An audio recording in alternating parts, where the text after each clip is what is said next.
Welcome to part 4 of our Creative Effects video lesson, and here we're going to get creative with textures and overlays. I'm going to take a still life like this and a texture shot like this and combine them together to create something that looks like this. And the cool thing is, because we're using blending modes, we don't have to make any fiddly selections to isolate the flower and the vase.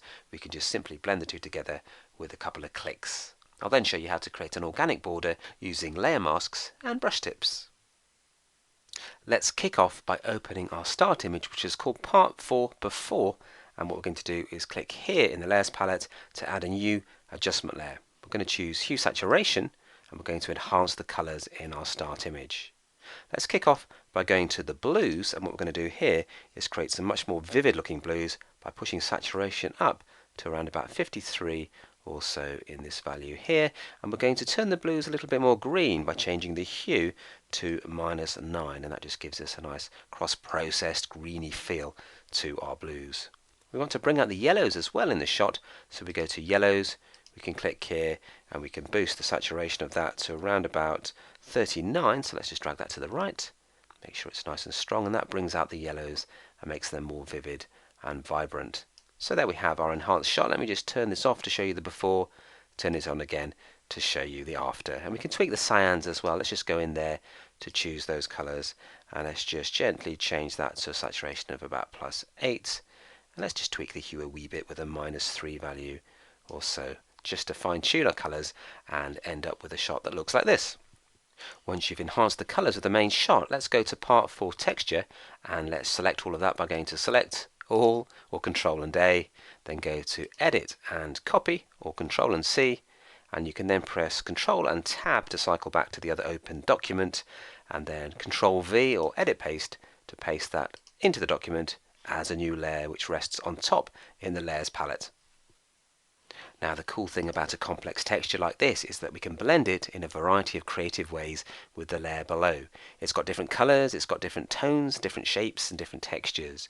And if we change the blending mode to something like darken, it will then give us a very dramatic effect, like so. Once you click here, you can then use the down arrows to experiment with things like multiply, color burn, linear burn, and so on. And this is a great way to experiment with layer blends to see how different textures will blend with the layer below. Now, the effect I'm after is overlay, so if I just pop down to here, then we can see all of the bottle, the green stem and the flower, and we can blend that with the texture here to create a cool and creative combination of layers. And that is done without any fiddly selections using the marquee tools. Simply using layer blends is a very quick way to blend different things together. Okay, we have our 3 separate layers. What I'm going to do is create a merged version of those, and to do that I'm going to press Shift, Control, Alt and E together, and that gives us a stamped layer which is a combination of all of those 3 previous layers. They're hiding underneath, and there is our stamped layer. What I'm going to do is use this to create a border by actually using a mask to hide parts of this layer, and to do that I'm going to create a new layer by clicking here, drag that below, fill that with white by going to edit, fill there, and choosing white from the contents option. And then we have our 2 new layers here, this top layer which is a combination of everything and a background which is white. If I click on the top layer and add a mask, I can then use a brush tip to hide parts of this layer and reveal some of the white layer below. So let's grab the brush tool by clicking here, pop up to the brush preset picker, and if you scroll down to here you might find a brush tip like hard pastel on canvas. Click to select that, then target the mask, make sure the foreground colour is on black, and as you move over here you can see the brush tip size. It's a wee bit small, so I use the right square bracket, tap that a few times, and that gives us a brush tip of around about 250 pixels wide. You can see the size up here. We can then make sure that we're on 100% opacity and click to start spraying in our black strokes onto the mask, and that's hiding some of the layer to reveal the white layer below.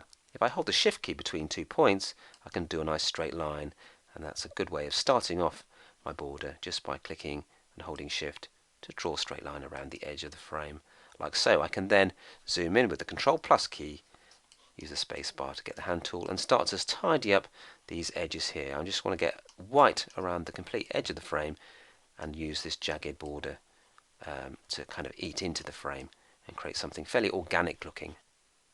So I've just tidied up the edge a little bit by spraying around with a few more strokes, and if I shift click on the mask we can disable it, and you can see there's the original layer click again on the mask and we turn it back on, and the black area around the edge of the mask is hiding parts of the edge of the frame to reveal the white background. If I alt click on the mask, I can show you it more clearly, and if we control plus we can zoom in and you can see some of those black brush strokes, especially if I go to H for the hand tool and click and drag and show you the edge of the frame. It's a little bit sharp and a bit too clinical and computer generated, so what I'm going to do is target this mask here and go to Filter, Blur, and just choose something like Blur More, just to gently soften these strokes. Click again on the image and you can see that that softens up the edge of the frame quite nicely. Let's get Z for the zoom tool, right click, fit on screen, and there's our finished composite image that's created using layer blending techniques like the overlay blend that we used, and layer masks as well. And finally, it's always worth tweaking the levels just to make sure we've got a nice tonal range with our creative composite. So if we click here and choose levels, we can then lighten up the midtones a little bit by dragging the slider to the left, and also darken those black dramatic shadows a little bit more by dragging the slider to the right. And there's our finished tonal tweak. So that was getting creative with textures and overlays. What we're going to do in the next video is to create some dramatic low-key portraits by using the cool render lighting effect that you get in Photoshop Elements and indeed in CS.